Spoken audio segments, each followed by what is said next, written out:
إلى عدم التشبث بمعادلات خشبية جامدة. الأفق ليس مسدودا.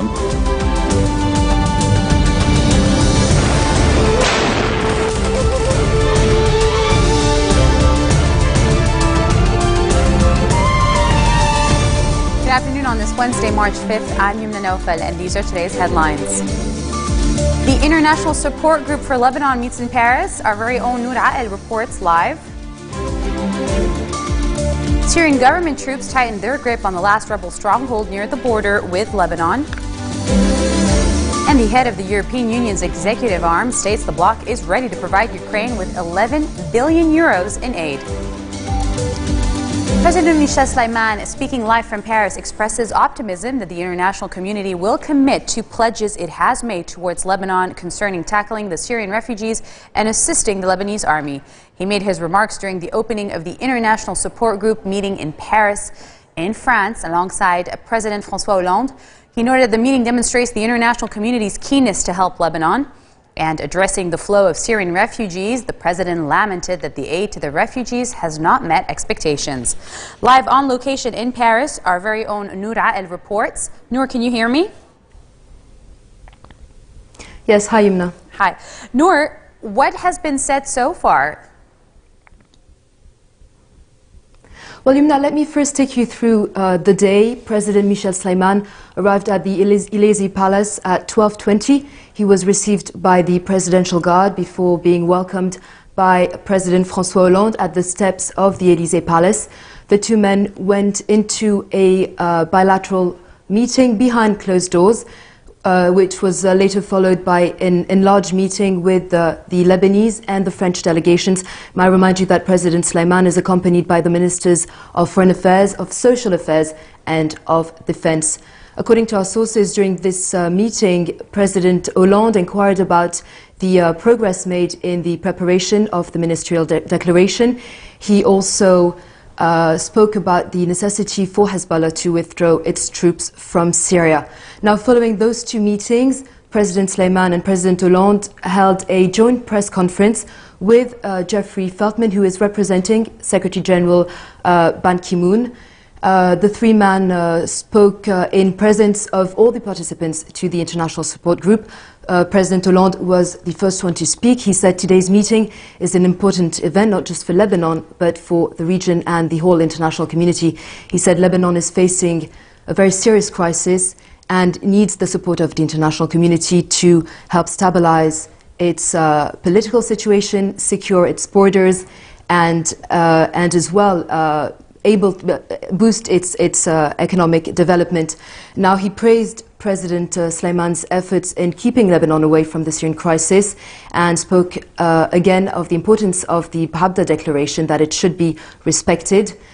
He spoke of the three main steps of today's meetings, which are economic support for Lebanon, namely thanks to the actions of the World Bank. A special fund was created to Lebanon. It could reach as much as $50 million. The second point is the aid to the Syrian refugees to help alleviate the pressure on Lebanon. He thanked as well the work of the HCR, the High Commissioner for the UN, the High Commissioner for Refugees for the UN, Antonio Guterres, is also attending today's meeting. And the third point, finally, is reinforcing the Lebanese army through equipment and training, thanks to the $3 billion aid from Saudi Arabia.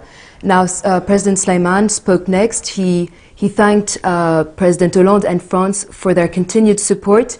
He spoke of the importance of the timing of today's conference, given the current regional situation, as well as him reaching the end of his presidential mandate.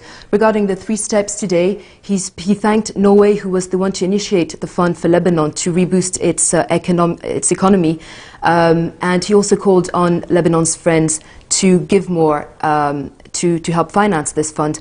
Regarding the aid to the Lebanese army, he said progress has been made. A meeting should take place in Rome in the next few weeks at the initiative of the Italian government. And he said that he hopes as well to see more cooperation projects between the Lebanese army, the French army, and as well the US army, which is an important partner to Lebanon. And finally, regarding the refugees, the Syrian refugees, he called He called on the countries who took part in the Kuwait conference in January to help respect the pledge that has been made, which is $2.4 million. He said that he hoped this amount could be reached. He also called on countries to share the burden of the refugees and maybe take in more refugees from Lebanon. And he also suggested the creation of secured camps at the borders. And finally, Jeffrey Feldman was the last one to speak. He said that the international community has the duty to support Lebanon, which is facing one of its most difficult crises. Now, following this press conference, there was a work meeting which was held with all the participants, including the foreign affairs ministers of the five permanent countries at the United Nations, namely Russia, the US, Great Britain, France and China. All five foreign affairs ministers were here, as well as foreign ambassadors in Lebanon, so Tom Fletcher, the ambassador to Great Britain, Patrice Paoli, the French ambassador, and Angelina Eichhorst, the EU ambassador to Lebanon, as well as Nawaf Salam, the Lebanese ambassador to the UN, and Derek Plummy, the Ban Ki-moon's representative in Lebanon. Following this work meeting, a family picture was taken, and that's the way the day ended, really. Okay, well, thank you so much. Looks like you have your hands full, Nouri. Take care, and we'll see you again tomorrow. Maronite bishops say they were opposed to Hezbollah's campaign against President Michel Sleiman and condemned the assault on his dignity as the symbol of the national's unity. Following its monthly meeting under Patriarch Cheryl Rai in Kirki, the Council of Maronite Bishops urged all parties to stop the campaign against the president out of respect for the nation. The tension between Sleiman and Hezbollah reached unprecedented levels over the weekend when the president said during a speech that Lebanese parties should not hold on to inflexible equations that hinder the adoption of the new government's policy statement. His remark drew a sharp retort from Hezbollah, which said the president needed specialized care. The Maronite Church unveiled the charter last month, calling for holding the elections of a new president on time and for Muslim-Christian partnership to run the country's affairs. Israel says it fired and hit 2 members of Hezbollah as they tried to plant a bomb near the Israeli-Syrian border. Syrian state media accused the Jewish state of targeting its forces. Earlier this morning, 2 Hezbollah-affiliated terrorists were identified attempting to plant an explosive device near the Israeli-Syrian border in the northern Golan Heights, according to an army statement. The incident comes just over a week after reports that Israeli warplanes bombarded a Hezbollah position in Janta on the Lebanese-Syrian border. Israel neither confirmed nor denied carrying out the 2 February 24 strikes, with Prime Minister Benjamin Netanyahu saying the Jewish state would do everything necessary for its own security. Hezbollah threatened to retaliate for what was the first reported Israeli air raid on a position of the Shia party inside Lebanon since the 2006 war between the both of them.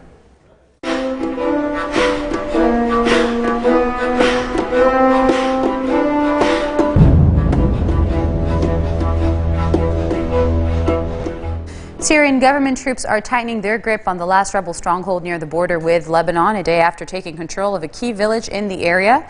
Forces loyal to President Bashar al-Assad have seized a string of towns and villages in the Kalamoun region along the Lebanese border since launching an offensive there in November. Backed by fighters from Hezbollah, the army seized the village of Sahel this week and is closing in on Yabrud. The campaign aims to sever the rebel supply routes from nearby Lebanon and shore up its hold on the main north-south highway that runs through the area. The Syrian commander tells reporters that troops ousted opposition fighters from the village, bringing down the rebels' first line of defense around Yabrud. He adds that more than 30 opposition fighters are being detained after being captured in the village. Opposition groups say fighting was raging on the edge of Yabrud, with government helicopters dropping barrel bombs on the town's outskirts.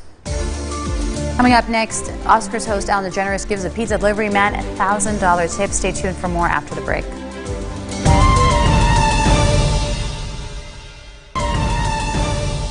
Welcome back. The head of the European Union's executive arm stating that the bloc is ready to provide Ukraine with 11 billion euros in aid. This comes after Russian Foreign Minister Sergei Lavrov vowed to prevent bloodshed in Ukraine as forces partly occupy a second missile defense unit in Crimea. The United States and Russia hold talks on easing East-West tension over Ukraine as the West steps up efforts to persuade Moscow to pull its forces back to base in Crimea and avert the risk of a war. U.S. Secretary of State John Kerry and Russian Foreign Minister Sergei Lavrov will face will meet face-to-face for the first time since the crisis escalated after a conference in Paris attended by all 5 permanent members of the UN Security Council. President Vladimir Putin defended Russia's actions in Crimea and said he would use force only as a last resort. In other news, Saudi Arabia, Bahrain and the United Arab Emirates are recalling their ambassadors from Doha in an unprecedented move in protest at Qatar's alleged interference in their internal affairs. The 3 Gulf Arab states made the decision following what newspapers described as a stormy late meeting of foreign ministers from the 6-nation Gulf Cooperation Council in Riyadh.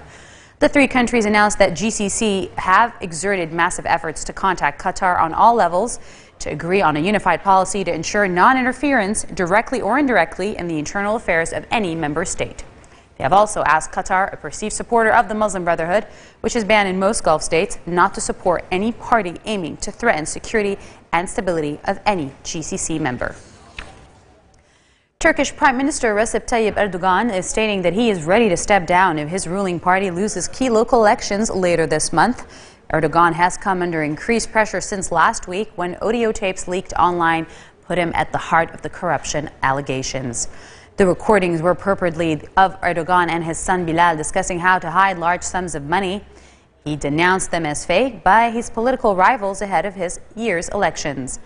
As a result, thousands of people have taken to the streets across the country in protest, with police on occasion firing tear gas and rubber bullets to disperse the demonstrators. Erdogan vows to take action as well as several measures against the Gulen group after the elections on March 30th.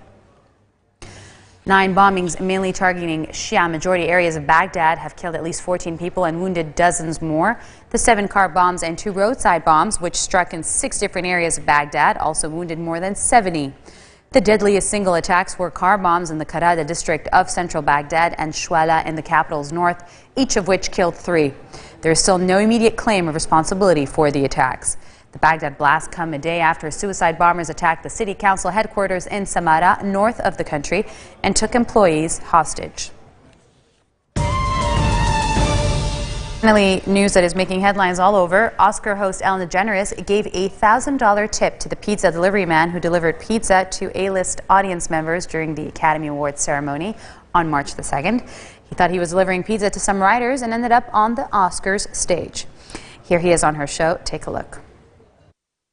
And so we had you deliver, and you thought you were going to bring them to some producers? What did they tell you? Yeah, they told me I'm going to just deliver for writers. And then when I was there, they just told me just wait here, and you came out then. Yeah. You came out and you said just follow me. I'm going to let you know when to follow me. And then like, where we are going? And you said just follow me, and I'm going and I'm on a stage. I was just shocked. So.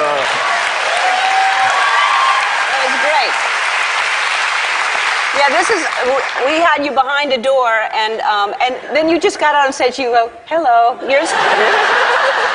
I mean, that must have, like, freaked you out, right?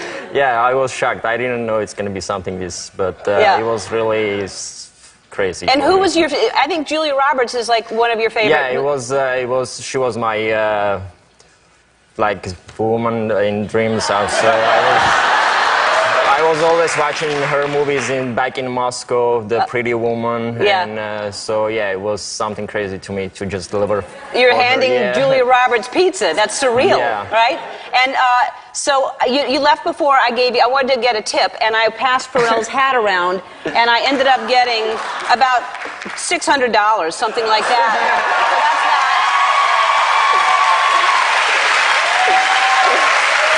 Here's some more. There's $1,000, so you have a total of $1,000. Marks the end of our bulletin for today. Now for a reminder of our top stories. President Michel Sleiman expresses optimism that the international community will commit to pledges concerning the Syrian refugee crisis and the Lebanese army. Syrian government troops tighten their grip on the last rebel stronghold near the border with Lebanon. And the head of the European Union's executive arm states the bloc is ready to provide Ukraine with 11 billion euros in aid. Those are your Wednesday headlines live on Future Television. Catch us again tomorrow at 4:20 for what's making headlines in Lebanon and around the world. Good night. إلى عدم التشبث بمعادلات خشبية جامدة. الأفق ليس مسدودا.